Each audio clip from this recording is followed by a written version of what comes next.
And welcome back, everyone. Welcome back to another week of the Korean StarCraft League with KSL week number 14. I can't believe it's already been 14 weeks of this event. A massive shout out to Dave Tester and to Chicken Man for making this event happen. And of course, the community, the people over at the Patreon. And this week, we're here with our first matchup. Spawning in the top right-hand corner of Ancient Sister, and we have the American Protoss, the Blue Protoss, representing his new team, MeomaikA Esports. It is Astrea. And spawning in the bottom left-hand corner, we have his opponents. We have the Vietnamese Zerg player representing Team Gosu, the last king of the sea, the cat god. It is MeomaikA.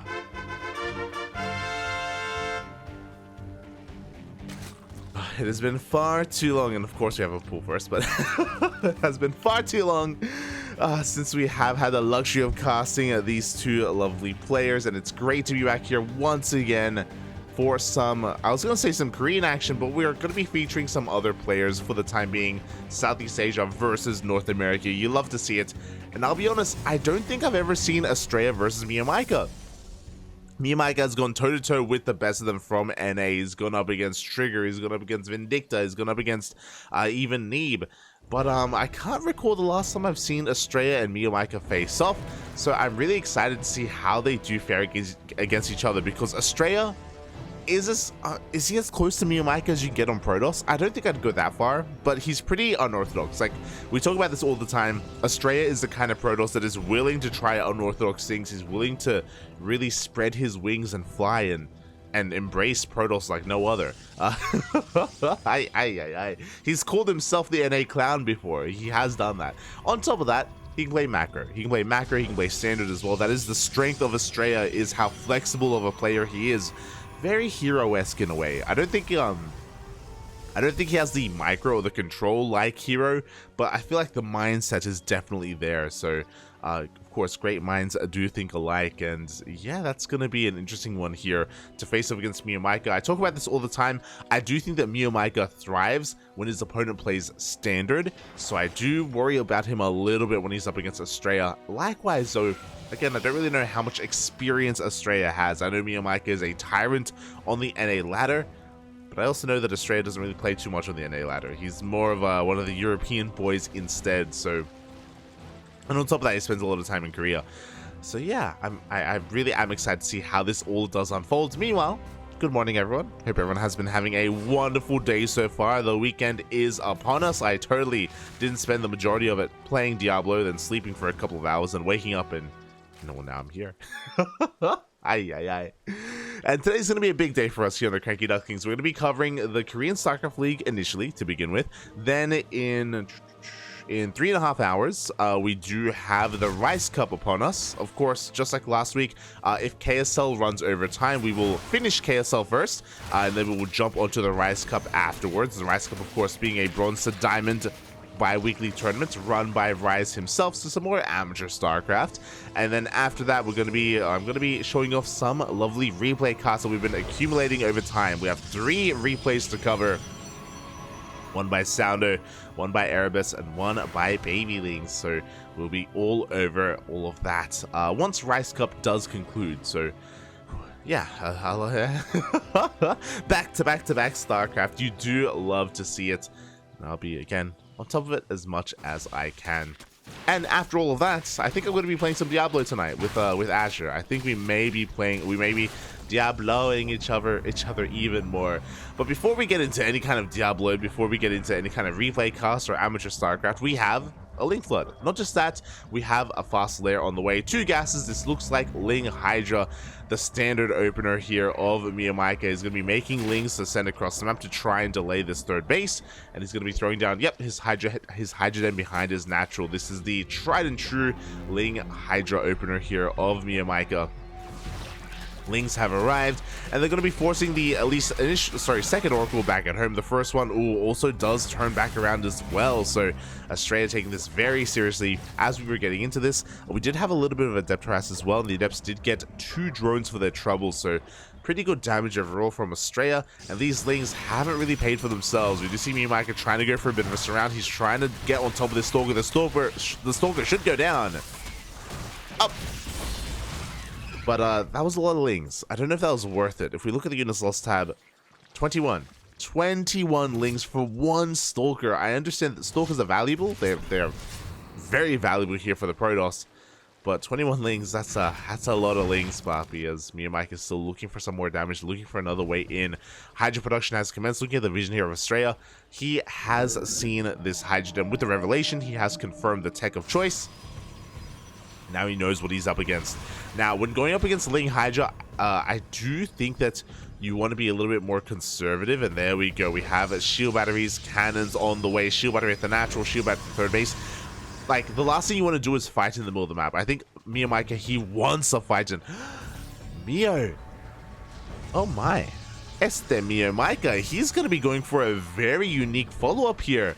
Meo is rushing into a Lunker Den instead, and I love this. He's been scouted, has been revealed. He knows that. He knows that his opponent is aware of the Hydra Den, and Astrea is hyper paranoid. He is so prepared for a push, for an assault, and MeomaikA's droning and teching instead. We have 2 stasis traps, we have 4 shield batteries and overcharge, a nice spread of units, and a push is just not coming. Oh, not yet anyway. MeomaikA, he's cutting workers here at 56, so he's not fully saturating his 3rd, he's not taking his 4th base yet either. He is more concerned with just keeping his bases alive, banking up the Ling Hydra count. And again, the Lurker Den is about to finish up, so we will be pushing out with Lunkers. How many Hydras did we make? We made 11 Hydras, so not too many. And again, the reason for that is because the majority of these Hydras are going to be morphed into Lunkers. And there we go, the Lurkers are on the way in between the bases. 5 Lurkers already in production. MeomaikA doesn't really have enough gas for any more, unfortunately. He is only on 3 gases. Oh, and his gas income is going to be delayed here by these Oracles, so great damage being done by Astrea. What's important, though, is that Astrea has not seen the Lurker Den. He doesn't know what is coming his way, and here we go. Now, Astrea was already set up for a defense earlier, a little bit premature of a defense, but a defense nonetheless. Stasis traps are still active. MeomaikA has to be very careful with how he engages. He's looking for another way in. The stasis trap is waiting for the Lurkers. They're going to be able to borrow. One of them will get sniped. The second one gets sniped as well. Solid moves there out of Astrea. Meanwhile, we need a Revelation. Here we go. We do end up uncovering those Lurkers, and Astrea, he does try to focus them down. God, we have so many Stalkers to work with here. There are only 3 Lurkers left. Did I say 3? I meant to say 2. As another one gets sniped, only 2 Lurkers pushing on forward, and with 2 Lurkers, we just don't have enough firepower. Not anymore as we do push on forward. Oh, Astrea taking some spines to the face. Astrea just being a little bit cavalier, but we have another Revelation, and with that, MeomaikA is running out of steam. He hasn't broken into either one of these bases. He did a great job at just like playing with expectations and taking up into Lurkers, but alas, the Stalker army is just too great. Regardless of what MeomaikA was going for, Astrea was getting ready for a push anyway.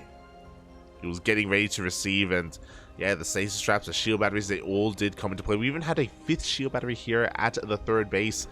He was so prepared for the push. He shut it down completely, and yeah, MeomaikA has to back off, has to drone, is so heavily behind, and Workers did take a 4th base behind the push, so at least has that going for him. But now it's Astrea's turn to counterattack. And MeomaikA doesn't have any Lunkers. If he did have a couple of Lurkers, then I do think he would be able to hold on, but alas, the way things are now, it's going to be a tight hold. The Lings are pushing on forward. We still have Oracles to support the army as well. A couple of Stalkers are going down in the retreat, but that Ling count is being shaved off, and Astrea, he still has so much map control. I don't believe he's spotted the 4th base. He's unaware about the 4th base location of his opponent, so he's going to be pushing towards the 3rd instead. Throws down another Revelation. Still no Lurkers defensively, just pure Ling Hydra. There we go. 3 Lurkers are on the way.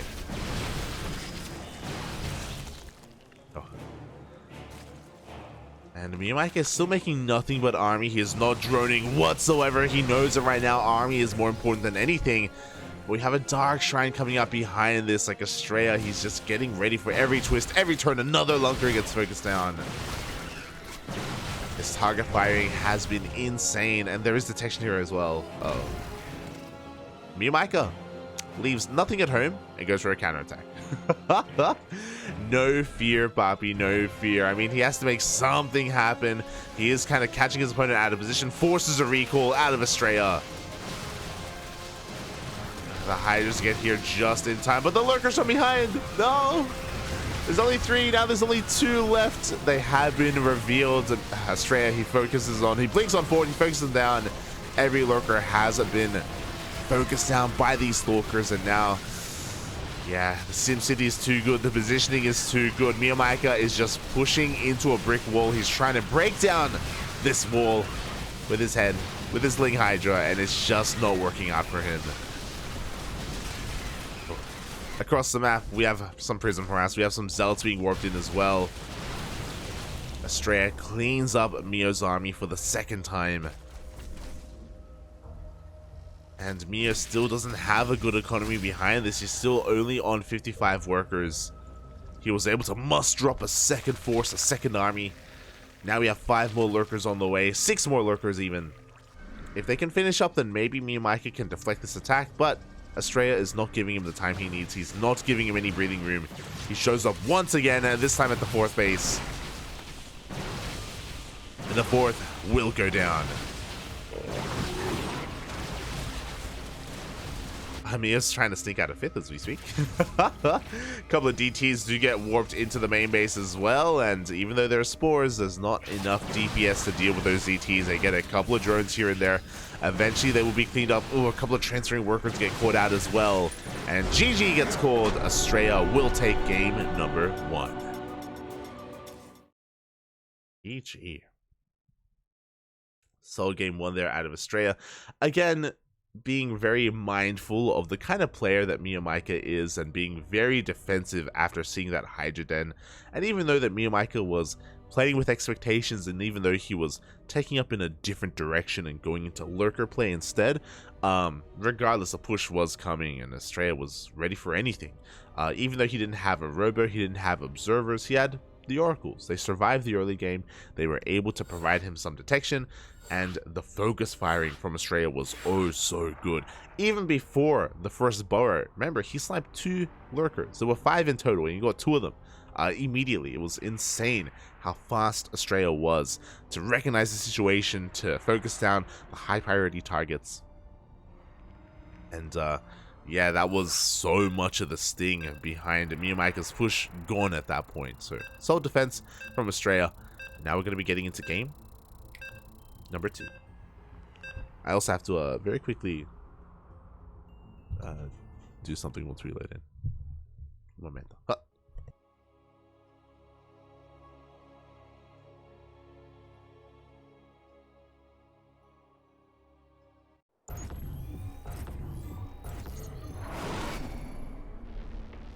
Okay, I have returned, and spawning in the top left-hand corner of Greswan, we have the American Protoss player representing his new team, Maturino Esports. It is Astrea.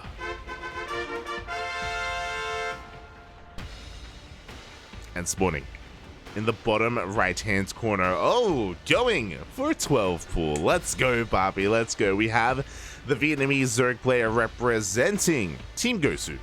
It is MeomaikA. The last king of the sea himself. Oh boy. Oh, I forgot. I knew I forgot something. I forgot to post on Discord. Oh, I'll try and get that going as soon as I can. But yeah, MeomaikA, so game 1, he went for his standard Ling Hydra opener into Lurker, so there was a bit of a twist to it, to be fair.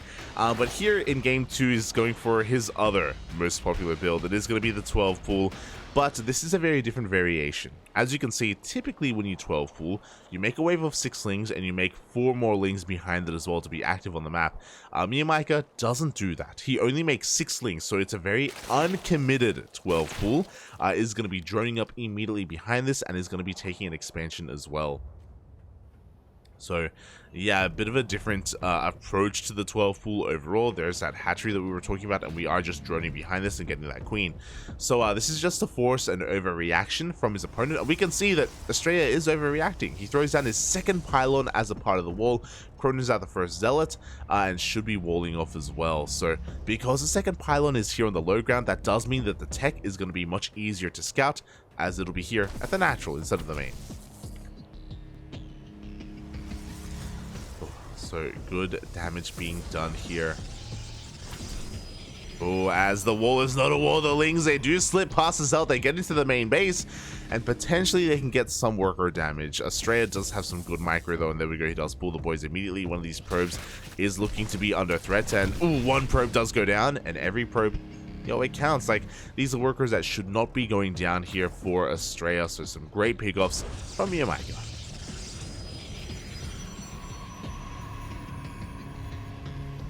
Great pickoffs indeed. As behind this, the Adept is coming out, and the Lings, they want another probe. Oh, they do got one. It's 2 probes in total, not bad. For all of these Lings across the map, MeomaikA is just saturating his 2 bases. He's working on his queen count as well.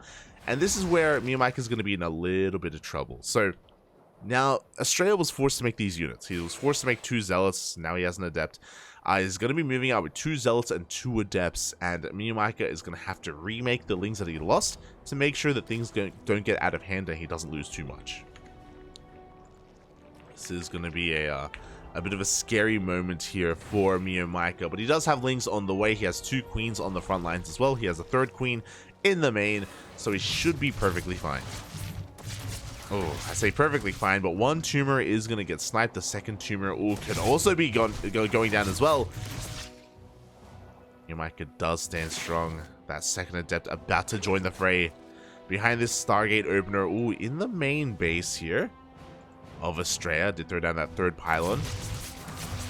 So once again, we are going to be seeing an Oracle opener. Meanwhile, oh, the 3rd base is going to be delayed here. The drone does get focused down. The Adepts don't quite commit to the shade. Just gonna be dancing with the army as I try to get the Discord post going.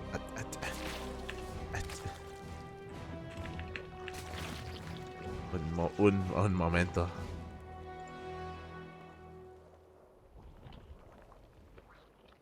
Beautiful. Alright. And from here, we're kind of getting into our game. Once again, MeomaikA is taking, or he didn't pull out a gas. He's going for a fast lair, and we have a 2nd gas geyser here at the natural. We have a 3rd gas geyser as well. So initially, I would have assumed that this would be another Hydra opener, another Hydra follow-up. But with the abundance of gas, maybe it's because it was a 12 pool, so gases are delayed, period. This could just be another variation, but no, it is a Roach one instead, not a Hydra den. And typically when MeomaikA goes for the Hydra opener, it's only 2 gases, so 3 gases is a tell that something is amiss. Meanwhile, the Adepts are looking to shade in. They do confirm the gas count. I believe they even see the tech. Yes, the Roach Warren has been spotted.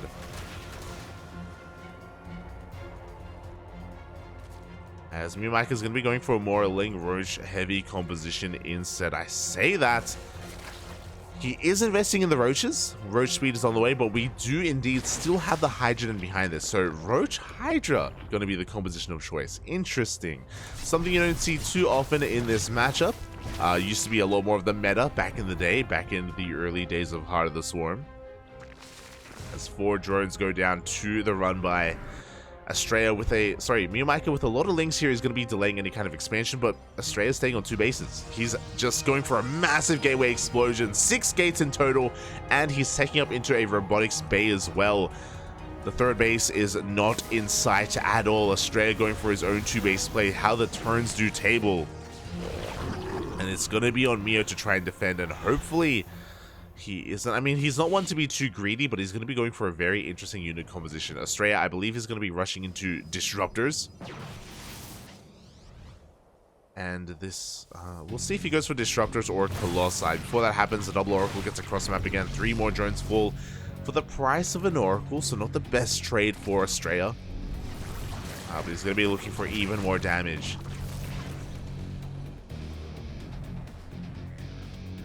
Meanwhile, it is Colossi. Interesting. So, did we cancel Roach Speed? We did not.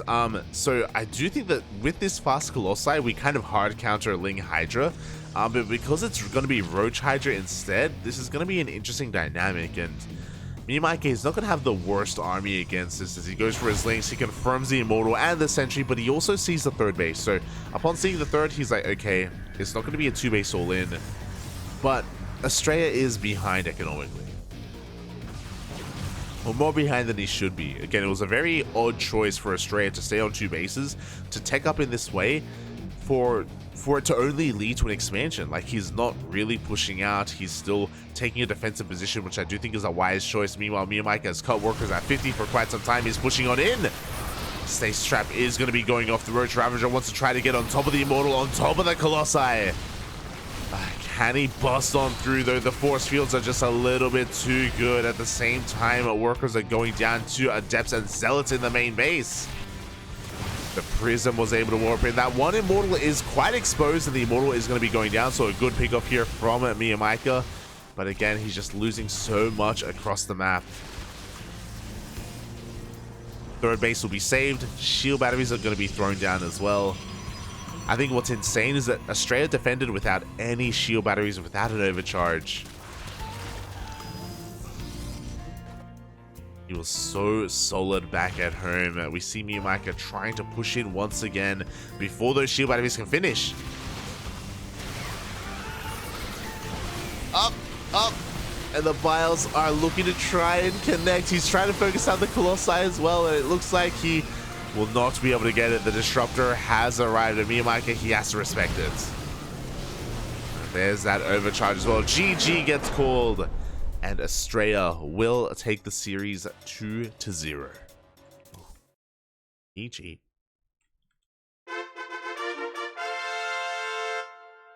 Very strong showing out of Astrea. So strong showing, very defensive play out of Astrea as well, and I think that's how you want to be playing against MeomaikA. You don't want to be going into +1 Blink Stalkers. You don't want to be active on the map against Astrea. You want to be more defensive. You want to be taking a more advantageous position here, because you know that MeomaikA is going to push out. You know that MeomaikA wants to fight. He wants to push into you. So again, really defensive play out of Astrea, and I think a really wise play style to play against MeomaikA. So yeah, Astrea obviously being very aware of how... Astrea being very aware of how MeomaikA does play, and able to counter it quite nicely as a result. My condolences to MeomaikA, though. I do have a lot of love for him. I do have a lot of a soft place in my heart here. Place in my heart here for MeomaikA, for the King of the Sea. He does meet his end here against Astrea. But again, Astrea is the best player in North America nowadays. He is the #1 in ESL Masters Americas, especially after Neeb did retire. So yeah, really good stuff.